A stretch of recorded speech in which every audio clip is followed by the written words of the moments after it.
नमस्कार। आप सभी का स्वागत है जो अभी हमारे साथ जुड़ रहे हैं। आप सभी का यहाँ आने के लिए धन्यवाद। मेरा नाम है मनशा मिर्जा। मैं आप सबका स्वागत करती हूँ एशियन की ओर से, जो एक राष्ट्रीय सहायता संसाधन केंद्र है जिससे समुदाय जीवन के प्रसाधन द्वारा वित्त पोषित किया गया है। इसका उद्देश्य एशियाई अमेरिकी और प्रशांत द्वीप समूह के बुजुर्गों और उनके देखभाल करने वाले का समर्थन करना है। शुरू करने से पहले हम यह जानना चाहेंगे कि आप इस विषय के बारे में कितना जानकारी रखते हैं, खासकर एडवांस केयर प्लानिंग के बारे में। अभी एक पोल स्क्रीन पर आ रहा है ताकि हम आपकी पहले की जानकारी और अनुभव को समझ सकें।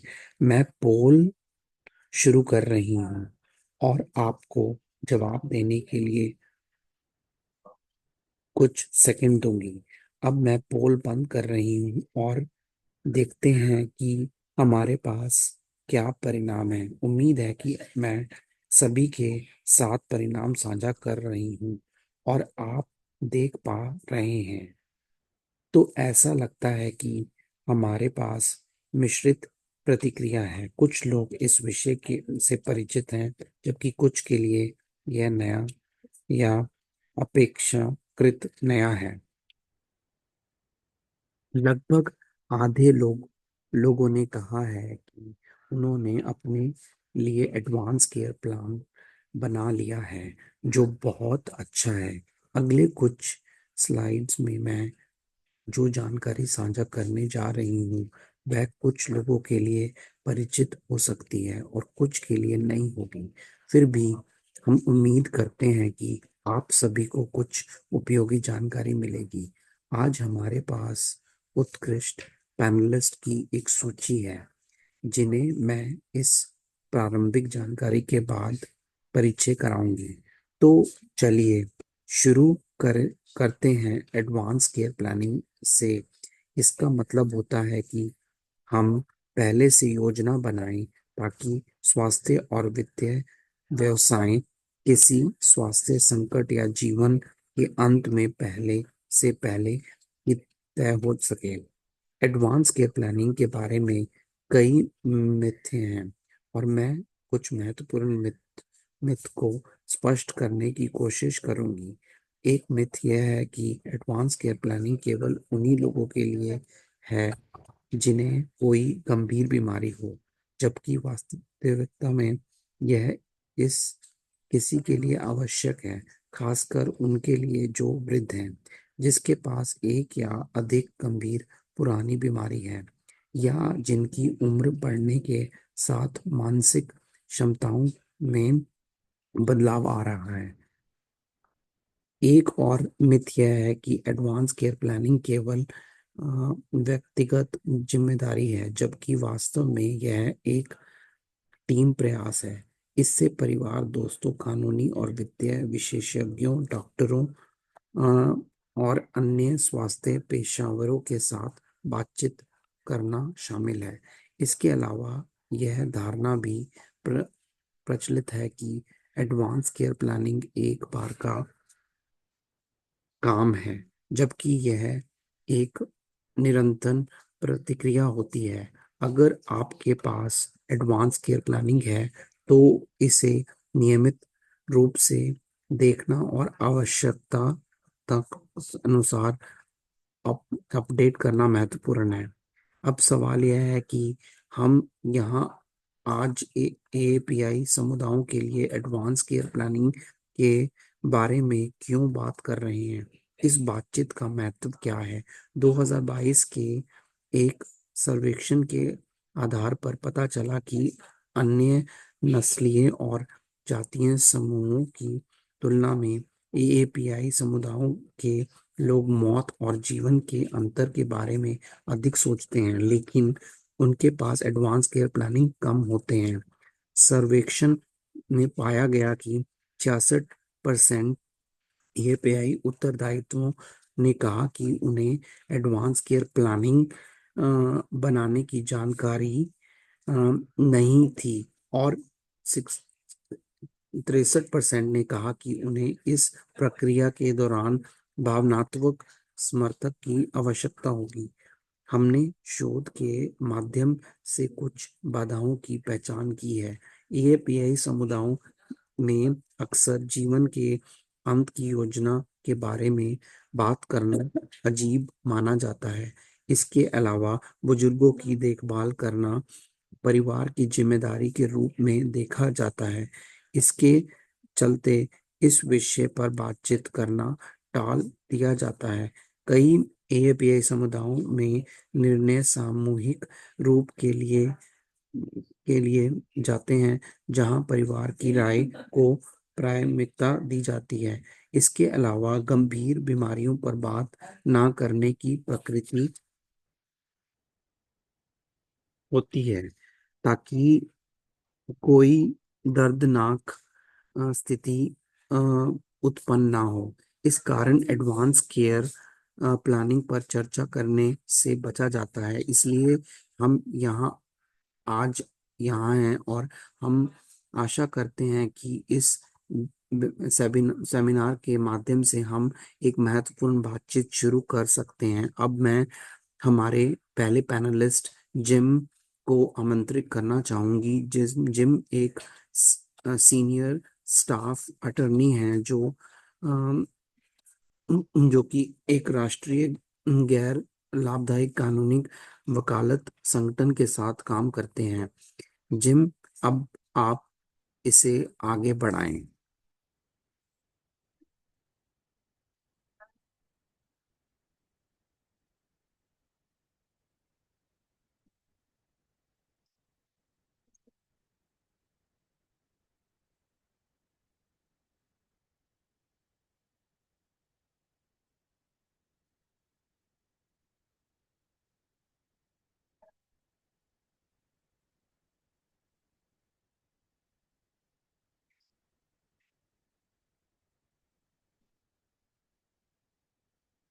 नमस्कार सभी को, यहाँ होने के लिए धन्यवाद। तो मैं अपनी बात शुरू करने जा रहा हूँ। माफ करो, बस स्पष्ट करना चाहता हूँ, क्या मुझे ही बोलना है?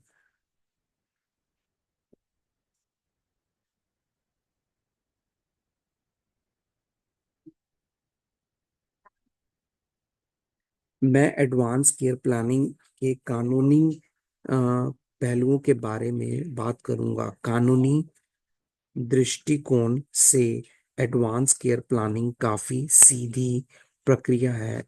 इसमें बस कुछ कानूनी दस्तावेजों पर साझा करना, तारीख डालना और उनकी प्रतिक्रिया बनाना शामिल है। ये दस्तावेज सामान्य मानव होते हैं और पढ़ने में आसान होते हैं, इसलिए यह एक सरल काम है।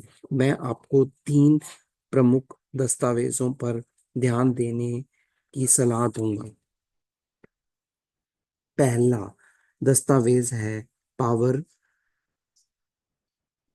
ऑफ अटर्नी, या health care power of attorney. यह आपको एक एजेंट नियुक्त करने की अनुमति देता है, जो आपको आपके लिए चिकित्सक निर्णय ले सकता है जब आप संवेद निर्णय लेने में असमर्थ हो हैं। तब यह व्यक्ति आपको आपके डॉक्टर से बात कर सकता है, आपको चिकित्सा रिकॉर्ड प्राप्त कर सकता है, और आवश्यकता पड़ने पर चिकित्सा उपचार हो सहमति दे सकता है। इस दस्तावेज में आप अपनी पसंद और नापसंद को भी स्पष्ट कर सकते हैं कि आप विशेष परिस्थितियों में किस तरह की चिकित्सा देखभाल चाहते हैं या नहीं चाहते हैं।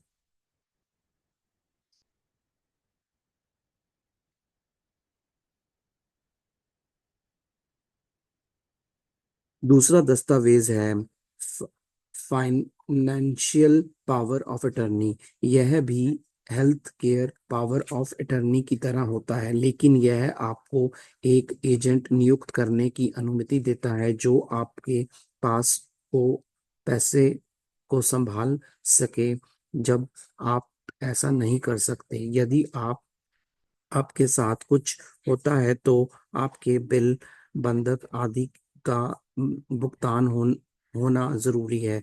किसी को आपके बैंक से बात करनी पड़ सकती है। आपके बीमा कंपनी से संपर्क करना पड़ सकता है और चिकित्सा उपचार के कारण अतिरिक्त वित्तीय समस्याएं उत्पन्न हो सकती हैं। तीसरा दस्तावेज है लिविंग विल या एडवांस डायरेक्टरेट। यह दस्तावेज आपको विशेष परिस्थितियों में होने क्या होना चाहिए इसे स्पष्ट करने की अनुमति देता है। कुछ राज्यों में health care power of attorney और लिविंग विल को एक दस्तावेज दस्तावेज में दस्तावेज में मिला दिया गया है, और यह ठीक है, लेकिन यह सुनिश्चित करे कि ये दोनों दस्तावेज एक दूसरे से टकराना ना हो। अब सवाल यह है कि मैं दस्तावेज कहाँ से प्राप्त करें। आमतौर पर ये दस्तावेज ऑनलाइन मुफ्त या मामूली शुल्क पर मिल सकते हैं। उदाहरण के लिए, अगर मैं नेवाडा में रहता हूँ और नेवाडा पावर ऑफ अटर्नी और हेल्थ केयर फॉर्म गूगल करता हूँ तो मुझे इसे साइट्स मिलेंगी। आप इन दस्तावेजों को मुफ्त में प्राप्त कर सकते हैं या कानूनी फॉर्म बनाने वाली साइट्स में से खरीद सकते हैं। आपको यह सुनिश्चित करना होगा कि डाउनलोड किए गए दस्तावेज आपके राज्य की आवश्यकताओं को पूरा करते हैं। दस्तावेज प्राप्त करने के बाद इन्हें भरना, साइन करना और तारीख डालना होता है। आपको इन्हें नोटरी द्वारा प्रमाणित करने या दो गवाहों में के सामने साइन करने की आवश्यकता हो सकती है, जो आपके राज्य की आवश्यकताओं पर निर्भर करता है। फिर इन दस्तावेजों की प्रतिक्रिया बनाकर उन सभी को वितरित करें जिन्हें इसकी आवश्यकता हो सकती है, जैसे कि आपके नियुक्त एजेंट, डॉक्टर, बैंक और अन्य वित्तीय संस्थान। यह एक सरल प्रक्रिया है, लेकिन लोग अक्सर गलती करते हैं कि वह मान लेते हैं कि यदि उनके साथ कुछ होता है तो किसी और को निर्णय लेने का कानूनी अधिकार मिल जाएगा। यह हमेशा सही नहीं होता, खासकर शादीशुदा जोड़े के साथ। वे मान लेते हैं कि उनके साथी उनके लिए निर्णय ले सकते हैं, लेकिन ऐसा जरूरी नहीं है। इसलिए इस हर किसी हर किसी को एडवांस केयर प्लानिंग में शामिल होना चाहिए और इसे जल्द से जल्द करना चाहिए। बहुत से कानूनी दस्तावेजों के लिए कानूनी क्षमता की आवश्यकता होती है, यानी हस्ताक्षर करने वाले को दस्तावेजों की सामग्री और प्रभाव को समझने में सक्षम होना चाहिए। यदि आप बहुत देर से करते हैं तो हो सकता है कि व्यक्तिगत दस्तावेजों पर साइन करने की कानूनी क्षमता ना रहे और इन शक्तिशाली उपकरणों का लाभ ना उठा सकें। Thank you very much. Over to you, Mansa. धन्यवाद जिम। यह जानकारी बहुत मददगार थी और मुझे यकीन है कि जिम की बातों के दौरान कुछ सवाल उठे होंगे। अपने सवालों के बारे में सोचते हुए कृपया उन्हें चैट में डालें और हम पैनलिस्ट की बातों के बाद उन्हें लेंगे।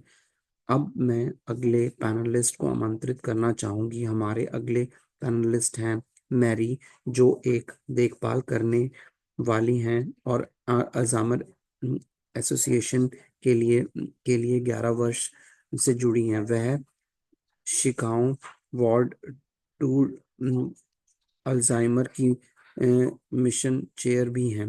उन्होंने 2009 में अपनी माँ की देखभाल की है। मैं मेरी कृपा अपनी अनुभवों को साझा करें। Mary, over to you.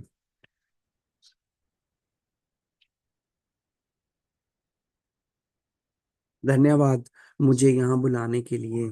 मैं कुल सवालों के जवाब दूंगी जो मेरे सामने रखे गए थे, और अपने अनुभव के आधार पर इस बारे में बात करूंगी।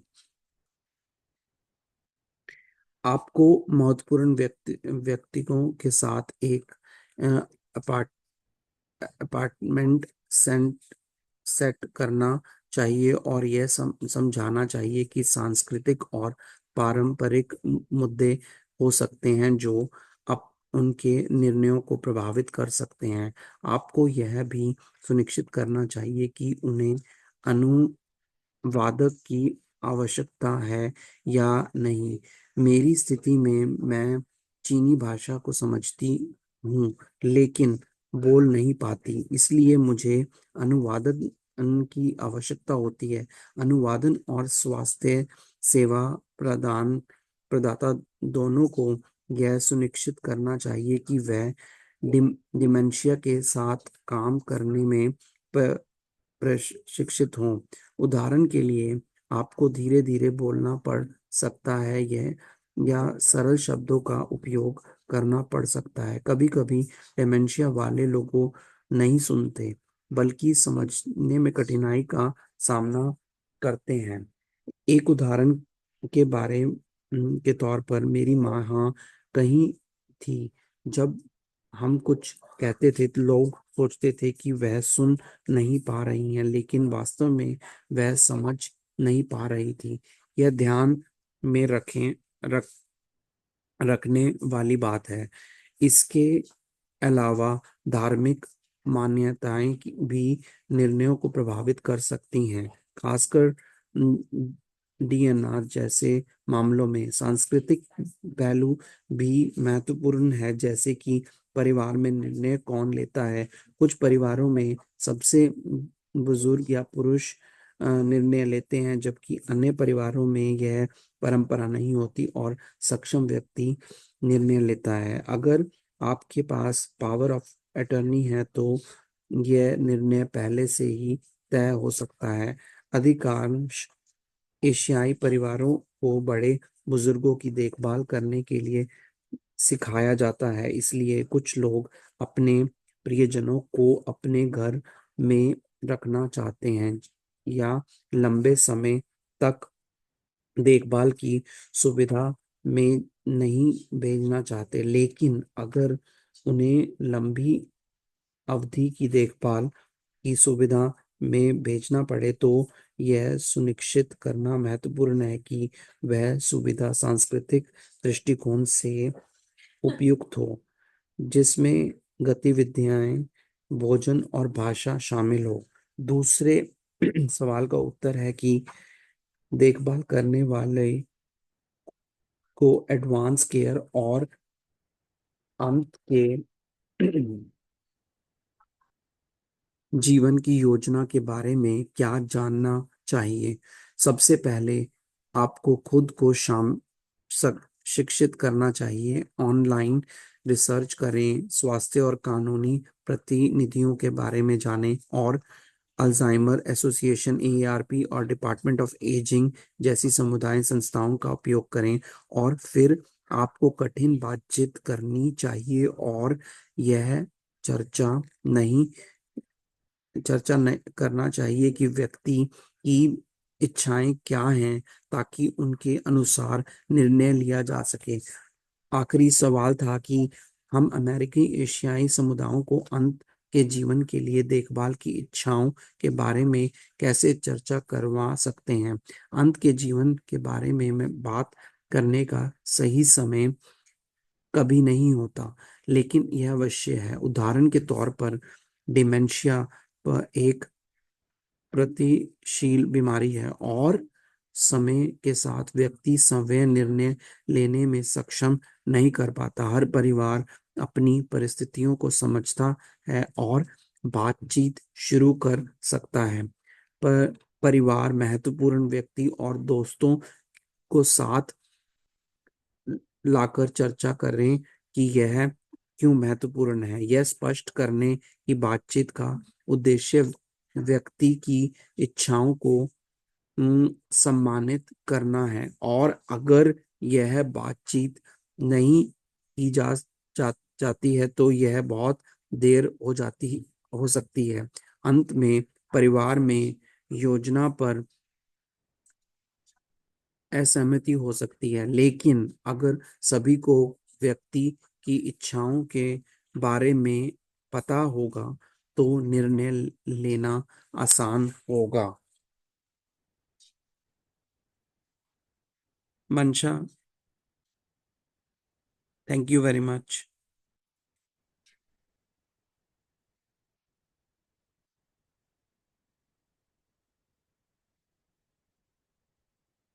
बहुत बहुत धन्यवाद मैरी। हम समझते हैं कि यह एक कठिन विषय है, और आपके व्यक्तिगत अनुभव साझा करने के लिए हम आपके आभारी हैं। अम, अब मैं तीसरे पैनलिस्ट की ओर बढ़ती हूँ। मैं पूजा पटेल को आमंत्रित करना चाहूंगी, जो एजिंग टुगेदर की संस्थापक हैं। वह वृद्ध लोगों और उनके परिवारों के लिए काम करती हैं, और उन्होंने एक विकसित ढांचे के माध्यम से यह कार्य किया है। उनके पास आयु पे ऑक्यूपेशनल थेरेपिस्ट में डिग्री है, और उन्हें डेमेंशिया देखभाल, फॉल प्रिवेंशन और जेरियाट्रिक हेल्थ में काफी अनुभव है। वह एक प्राय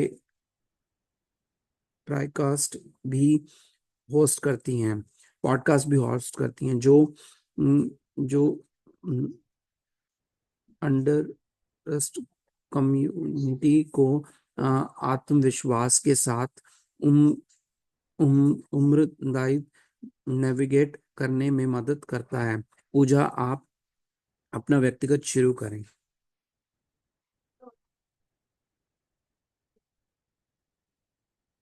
धन्यवाद परिचय के लिए। मेरा द्वारा उठाए गए कई बिंदुओं के समान, मैं उन पन्नों के आधार पर बात करूंगी जो मुझे पहले से मिले हैं।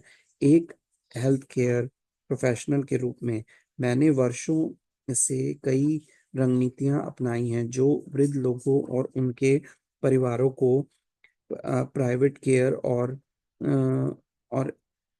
एडवांस केयर में मदद करती हूँ। सबसे पहले मैं इन व्यक्तियों के बारे की गतिशीलता को समझने की कोशिश करती हूँ। मैं यह जानने की कोशिश करती हूँ कि क्या मैं सीधे वृद्ध व्यक्ति के साथ काम कर सक कर रही हूँ, या परिवार को भी शामिल करना होगा। यदि परिवार को शामिल करना होगा तो क्या हम एक ऐसा सिस्टम स्थापित कर सकते हैं जिससे सभी की आवाज सुनी जा सके। दूसरा महत्वपूर्ण बिंदु शिक्षा है। निर्णय लेने की प्रतिक्रिया के बारे में बहुत सारी गलत फहमियां और जागरूकता की कमी होती है, और यह अक्सर संवाद की कमी के कारण होता है। हम इन कठिन चर्चाओं को नहीं करते। हम परिवार की देखभाल के प्रति एक जिम्मेदारी और कर्तव्य का एहसास करते हैं, लेकिन अंत की स्थिति में क्या किया जाए इसके बारे में हम गहराई से चर्चा नहीं करते। जैसे जैसे पीढ़ियां बढ़ती हैं, यह महत्वपूर्ण है। मैं एक अमेरिकी जन्मी एशियन बेटी हूँ, और मेरी मूल्य प्रणाली कभी कभी पहले पीढ़ी के आप आप्रवासी से भिन्न होती है, लेकिन मेरा दृष्टिकोण व्यवहारिक है। अंत की स्थिति हर किसी को सामना करनी होगी, इसलिए क्यों ना पहले से योजना बनाए। मैं शिक्षा के दृष्टिकोण से यह एक सब करती हूँ कि आपके विकल्प क्या हैं और आपको क्या विचार करने की आवश्यकता है। फिर परिवार की गतिशीलता, वृद्ध व्यक्ति के लक्ष्य और इच्छाएं और परिवार की इच्छाएं मिलाकर एक लिखित योजना बनती है। यह लिखित योजना होना बहुत महत्वपूर्ण है, चाहे वह कानूनी दस्तावेज हो, जैसे health care power of attorney या लिविंग विल, या बस एक दस्तावेज जिसमें परिवार के सदस्यों के साथ की गई बातचीत के आधार पर आपको लक्ष्य और इच्छाएं लिखी गई हों। मैंने देखा है कि हमारे समुदायों में इस विषय को ना उठाने के कई कारण होते हैं। इनमें जागरूकता की कमी, खराब स्वास्थ्य साक्षरता और परिवारों में खराब संचार शामिल है।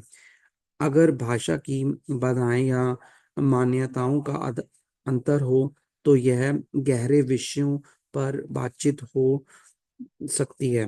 धार्मिक मान्यताएं भी एक भूमिका नहीं निभा सकती हैं, खासकर जब अंत की देखभाल की बात आती है। कभी कभी निर्णय बिना संवाद के ही लिए जाता है। मेरे पास एक उदाहरण है। एक भारतीय पुरुष जो अपने पिता के लिए योजना बनाने आया था, जिनकी उम्र 70 के दशक में थी और जिन्हें पार्किंसन था। हमने पूरे परिवार के साथ एक एक बैठक की, लेकिन माँ ने इनमें भाग नहीं लिया क्योंकि यह बहुत संवेदनशील और भावनात्मक विषय था। हमने केवल बच्चों के साथ एक अलग बातचीत की और एक एक करके health care power of attorney के साथ निर्णय लिया। इससे हमें यह समझना चाहिए कि की गतिशीलता और प्रत्येक व्यक्ति की इच्छाएं महत्वपूर्ण होती हैं, लेकिन मुख्य बिंदु यह है कि अ, हम इसे लिखित रूप में होना चाहिए, क्योंकि जब समय आएगा और यदि यह लिखित नहीं है तो अस्पताल वही करेंगे जो उन्हें करना है।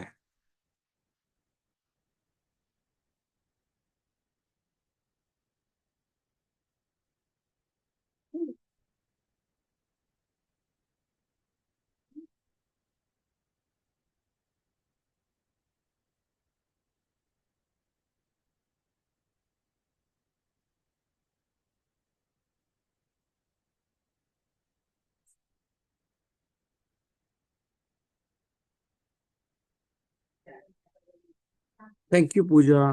अम, धन्यवाद इस पैनल में प्रस्तुत करने का अवसर देने के लिए मुझे। Eddie, over to you.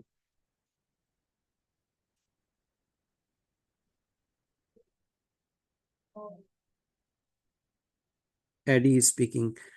धन्यवाद इस पैनल में प्रस्तुत करने का अवसर देने के लिए। मैं भी अल्जाइमर एसोसिएशन से हूँ और मेरी जब मैं शिकागो आऊंगी शिकागो आऊंगी तो आपसे मिलना चाहूंगी। मैं कैलिफोर्निया में हूँ और आमतौर पर देश भर में काम करती हूँ। मैंने सोचा कि मैं इस बातचीत में और क्या जोड़ सकती हूँ, क्योंकि हमारे पैनलिस्टों ने पहले ही बहुत कुछ कवर किया है। आपने सुना कि एशियन अमेरिकन समुदायों में इस विषय के बारे में क्या मुद्दे हैं, और मुझे लगता है कि इनमें कुछ भी विशेष नहीं है। सामान्य रूप से यह वही पुरानी चीजें हैं जो हम बार बार सुनते हैं। यह संवाद की कमी है। ये वे बातें नहीं हैं जिनके बारे में हम बड़े होने के दौरान सीखते हैं। मैं अक्सर सोचती हूँ कि जब हम अल्जाइमर या अन्य स्वास्थ्य स्थितियों के बारे में बात करते हैं तो भले ही मेरे पास कॉलेज की डिग्री हो, लेकिन जिस स्वास्थ्य ज्ञान को मैंने अपने आप्रवासी माता माता पिता से सीखा है वह बहुत अलग है। मैं मैं मैंने कॉलेज में सीखा। इन बातों को घर में परिवार के साथ और कई कई पीढ़ियों के संवाद के माध्यम से किया जाता है, और इसलिए मुझे लगता है कि हम नहीं जानते कि इन बातचीतों को कैसे किया जाए। यही है मैं सुनती हूँ और अपने 25 साल के अनुभव से जानती हूँ। तो जब सवाल पूछा जाता है कि अल्जाइमर रोगियों के लिए एडवांस केयर प्लानिंग के बारे में कुछ विशिष्ट चुनौतियां क्या हैं, तो मैं कहूंगी कि सबसे पहले हमें यह समझना होगा कि अल्जाइमर लगभग 7 मिलियन अमेरिकनों को प्रभावित करता है। यह डेमेंशिया का सबसे सामान्य रूप है। फिर 11 मिलियन से अधिक अमेरिकनों का ध्यान रखने वाले लोग हैं, और उनमें से अधिकांश परिवार के सदस्य हैं। बहुत से परिवार के सदस्य अपने आप को देखभालकर्ता के रूप में नहीं मानते। यह बस एक कर्तव्य है। जब हम एशियन अमेरिकन समुदायों के बारे में सोचते हैं तो अक्सर यह बेटी, बहू या पत्नी होती है, लेकिन यह भी देखा गया है कि कई परिवारों में कई सदस्य योगदान करते प्रतिक्रिया रोग में हैं। और यह जानना महत्वपूर्ण है कि व्यक्ति की इच्छाएं क्या हैं जब वह अभी भी अपनी भावनाओं को व्यक्त कर सकते हैं। इसलिए यदि हम एशियन अमेरिकन और आइलैंड पैसिफिक समुदायों में एडवांस केयर प्लानिंग की बात कर रहे हैं, तो मैं यह सुझाव दूंगी कि हम इसे इस, इसे इस तरह से ढालें। मुझे यह जानने की आवश्यकता है कि कैसे मैं अपनी माँ की इच्छाओं को सम्मानित कर सकती हूँ और सांस्कृतिक इच्छाओं को संरक्षित कर सकती हूँ। हमारी वेबसाइट पर कुछ लिंक हैं जिन्हें मैं बाद में शेयर करूंगी। हमने एक सर्वेक्षण किया जिसमें सांस्कृतिक क्षमता पर हो पर जोर दिया गया है। एशियन अमेरिकन ने विशेष रूप से महसूस किया कि सांस्कृतिक क्षमता महत्वपूर्ण है। यदि एक स्वास्थ्य देखभाल प्र- प्रता अ, प्रदाता के साथ काम कर रहे हैं, तो यह महत्वपूर्ण है कि वह हमारी जातीय पृष्ठभूमि के बारे में कुछ ज्ञान रखें। जब एशियाई समुदायों के बारे में बात की जाती है तो हम इसे सामान्य बनाने के बारे में सोच सकते हैं। अल्जाइमर की चर्चा आज अच्छी है क्योंकि हम जानते हैं कि एक नई उपचार विधि आई है जो अल्जाइमर से संबंधित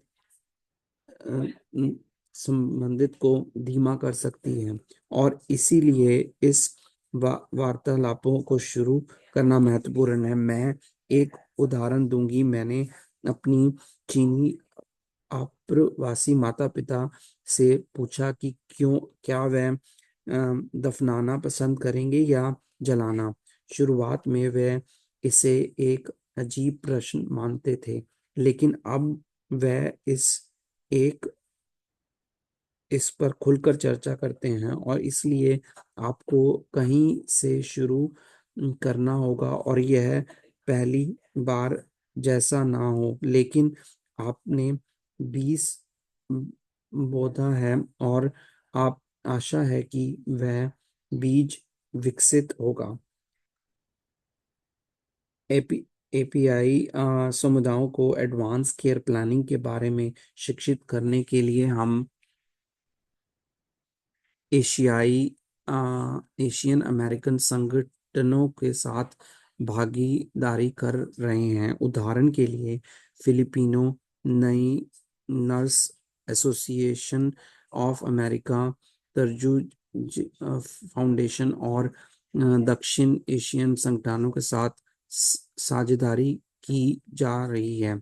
मैं कुछ उपयोगी उपकरण भी बताऊंगी, जैसे कोडा, जो अंत की देखभाल के बारे में बातचीत में मदद करने के लिए कार्ड पेश करते करते हैं। कैलिफोर्निया में हमारे पास चीनी अमेरिकी सहानुभूति देखभाल के लिए एक संग गठबंधन है, जो hard true of hard hard card प्रदान करता है। यह कुछ रचनात्मक तरीके हैं जो इस बातचीत को आसान बनाने में मदद कर सकते हैं। अब मैं यहाँ समाप्त करूंगी और मंशा को वापस सौंपती हूँ।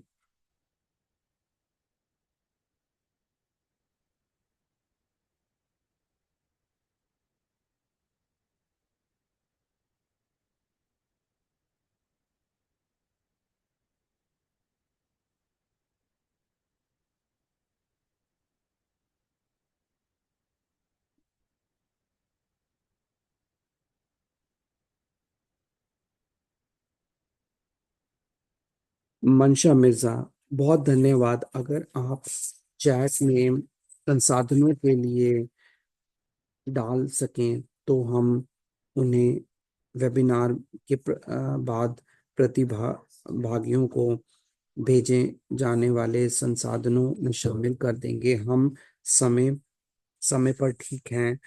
अब अब हम दर्शकों के सवालों पर ध्यान देंगे। मुझे पता है कि चैट बहुत सक्रिय नहीं है। मैं सभी सवालों को छानने की कोशिश करूंगी जैसे वे आ रहे हैं। चलिए देखते हैं। और कृपया सभी ध्यान दें कि चैट में साझा किए जा रहे संसाधनों को नोट करें। एक सवाल आया था कि क्या कोई दो या तीन विशिष्ट मुद्दे बता सकता है जो एएपीआई लोगों के लिए अगलों लोगों से अलग हो सकता है, और उन विभिन्नताओं को कैसे संबोधित किया जा सकता है। तो मैं सोचती हूँ कि पूजा ने इसका जवाब दिया है। मैं आपसे अनुरोध करूंगी कि आप अनम्यूट हो और अनम्यूट हो और यह सब कुछ जोर से कहें ताकि हम इसे कैप्शन में शामिल कर सकें।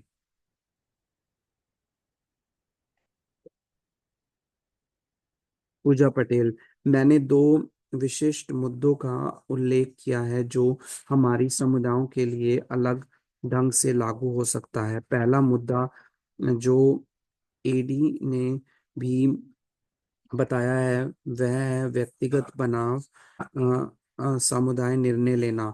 हमारे पास एक बहुत ही व्यक्तिगत देखभाल प्रणाली है।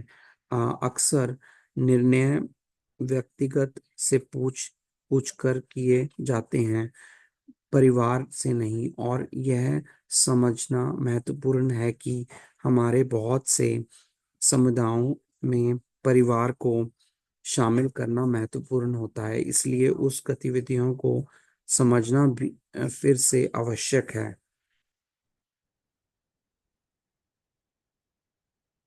मेरा दृष्टिकोण से यह बहुत महत्वपूर्ण है, और मैं इसे जितना संभव हो सके संबोधित करने की कोशिश करती हूँ। यदि मुझे लगता है कि देखभाल करता हूँ या परिवार की इच्छाएं के लिए दोष की भावना हो सकती है जब उन्हें कुछ निर्णय लेना या देखभाल प्राप्तकर्ता के लिए निर्णय लेने में मदद करनी होती है जिससे जिनसे वह सहमत नहीं होते।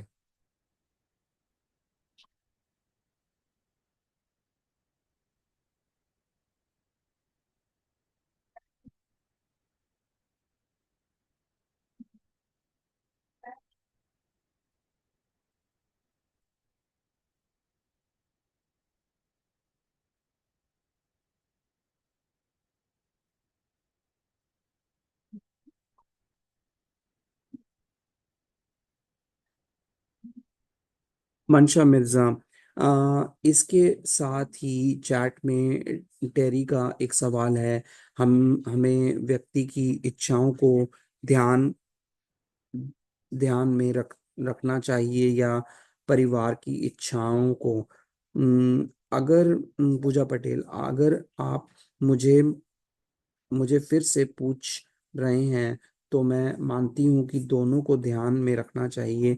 जब एक व्यक्ति निर्णय लेने की क्षमता रखता है और और वह समझता है कि अम, वह क्या निर्णय ले रहा है, तो अम, तो यह जरूरी है कि व्यक्ति के लक्ष्यों और इच्छाओं को प्राथमिकता दी जाए। इसके बाद परिवार या देखभालकर्ता को शामिल करने का तरीका ढूंढना चाहिए। अगर व्यक्ति उचित निर्णय लेने में असमर्थक है या उनकी निर्णय लेने की क्षमता को कम माना गया है, तो ऐसे में परिवार के फैसले या पर ज्यादा ध्यान देना होता है। फिर भी आपको यह यह नहीं भूलना चाहिए कि आपको यह पूछना चाहिए कि व्यक्ति क्या चाहता है। क्या आपने अब कभी इसके बारे में बात की है? क्या उन्होंने कभी कुछ उल्लेख उल्लेख किया है? भले ही वह उसे सहमत ना हो, लेकिन उस समय शायद परिवार से ही संवाद करना जरूरी होगा। और व्यक्ति में कम डिमेंशिया का निदान होने से, चाहे वह प्रारंभिक अवस्था हो या प्रारंभिक चरण, व्यक्ति की निर्णय लेने की क्षमता को अयोग्य नहीं माना जा सकता। यह जरूरी है कि इसे पहचानने और क्षमता का अम, आकलन करवाएं, और जैसे कि प्रारंभिक दिन निदान आए निर्णय लें। डिमेंशिया, मंशा मिर्जा, डिमेंशिया से संबंधित सब एक सवाल है। जब मेरी माँ को डिमेंशिया का निदान हुआ था, तो मुझे इस दस्तावेजों को पूरा करने के लिए न्यूरो न्यूरोलिस्ट से कौन से दस्तावेज मिलने चाहिए? जिम, अ, कानूनी दृष्टिकोण से यह राज्य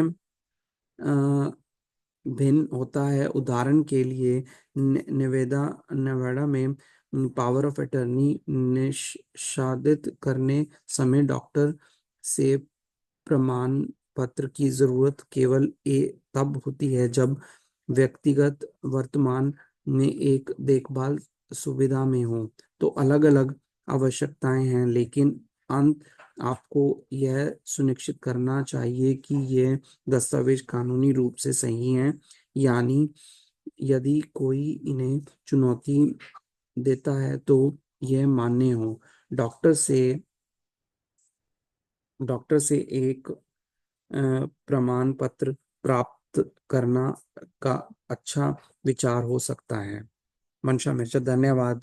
जिम, एडी और मेरी, अगर आपके पास अपने अनुभव के आधार पर कुछ जोड़ने के लिए हो तो कृपया बताएं। एडी, मेरे पास कुछ नहीं है, थैंक यू।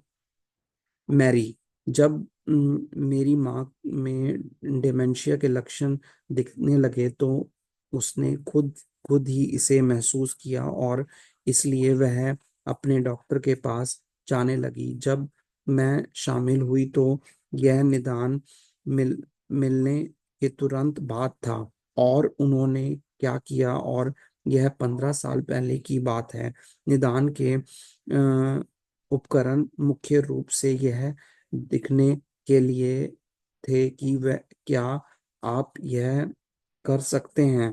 क्या आप इन सवालों का जवाब दे सकते हैं? क्या आप उदाहरण के लिए एक घड़ी बना सकते हैं? ये वह चीजें थी जिनके माध्यम से वह गए और प्रयोगशाला परीक्षण भी किए, ताकि यह सुनिश्चित हो सके कि डेमेंशिया का कारण कोई अन्य बीमारी तो नहीं है।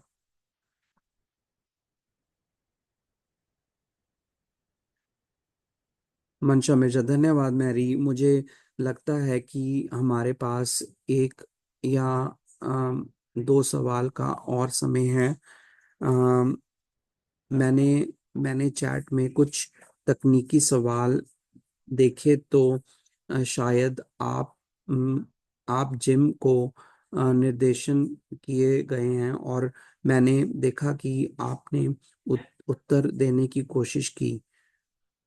लेकिन अगर हम अम, जिम, यह महत्वपूर्ण है, तो जो जो कोई नहीं जानता, एक प्रतिनिधि वह व्यक्ति है जो सामाजिक सुरक्षा या वेटरन प्रशासन द्वारा अधिकृत है, ताकि वह सामाजिक रूप सुरक्षा अम, या वेटरन या अन्य सरकारी लाभ प्राप्त कर सकें, और किसी के बिहाफ पर बिलों का भुगतान कर सके। यह संगठन एक वित्तीय पावर ऑफ अटर्नी को स्वीकार नहीं करते हैं, यानी अगर मेरे पास किसी के लिए पावर ऑफ अटर्नी है और मैं सामाजिक सुरक्षा के साथ काम करने की कोशिश करता हूं, तो वह वास्तव में परवाह नहीं करते। तो इसे आप उस व्यक्ति को चुन चुन सकते हैं, बजाय इसके कि सामाजिक सुरक्षा उस व्यक्ति को चुने। इसलिए मैं वास्तव में सभी को यह कर कर करने की सलाह दूंगा कि यदि आप सामाजिक सुरक्षा प्राप्त कर रहे हैं, यह एक आसान प्रक्रिया है। मंशा मिर्जा, बहुत बहुत धन्यवाद जिम। मुझे लगता है कि हम लगभग समय पर हैं। यदि आप वेबिनार में अभी भी मौजूद हैं, तो कृपया इसे पूरा करके, जबकि हम अब अभी भी मीटिंग में हैं। इस इस बीच मैंने चैट में कुछ बहुत ही टिप्पणियां देखी हैं, जिन्हें मैं जोर से पढ़ूंगी।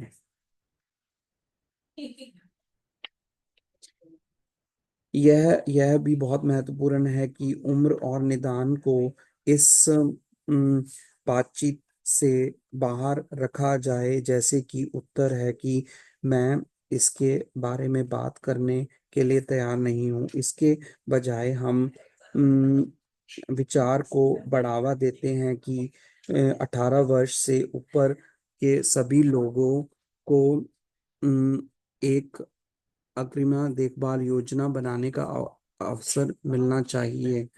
हमारे पास पहले से ही कुछ संसाधन हैं, जिनमें बातचीत शुरू करने वाले उपकरण शामिल हैं। इसलिए एडी द्वारा बताए गए कार्ड के समान की बातचीत शुरू करने के लिए उन कठिन मुद्दों को संबोधित करने के लिए जो कई एशियन अमेरिकन समुदायों में टाले जाते हैं, और कुछ साझा किए गए संसाधन विभिन्न एशियाई भाषाओं में उपलब्ध हैं। हमें उम्मीद है कि आपके लिए उपयोगी होंगे।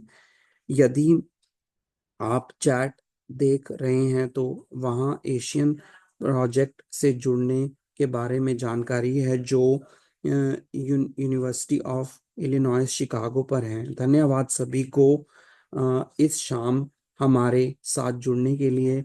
हमारे सभी पैनलिस्ट का भी धन्यवाद, जिन्होंने अपने पेशावर और व्यक्तिगत अनुभवों से इतनी जानकारी साझा की।